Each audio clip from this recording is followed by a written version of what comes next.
নেপালের এই হারের বেদনা বোধ করি বাংলাদেশের চাইতে বেশি কেউ অনুভব করতে পারবে না।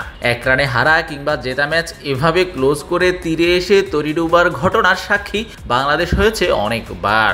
বিশ্বকাপের প্রসঙ্গ যখন চলেই আসলো তখন সবচাইতে বেশি রিলেটেবল বাংলাদেশের ভারতের বিপক্ষে এক রানে হার। বেঙ্গালুরু ট্র্যাজেডি চাইলেও ভুলে থাকতে পারবেন না বাংলাদেশের ক্রিকেট সমর্থক এবং ক্রিকেটাররা।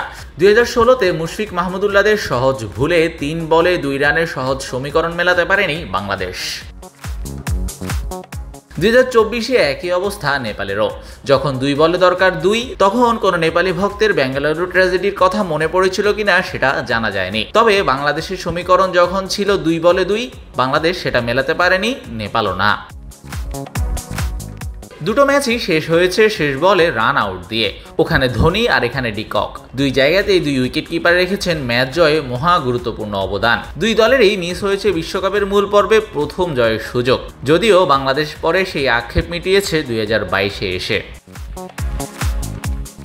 এত মিল শুধুই মাঠের ক্রিকেটেই নয়, 2 দলের মাঠের বাইরেও আছে সমর্থকদের বিশাল সাপোর্ট।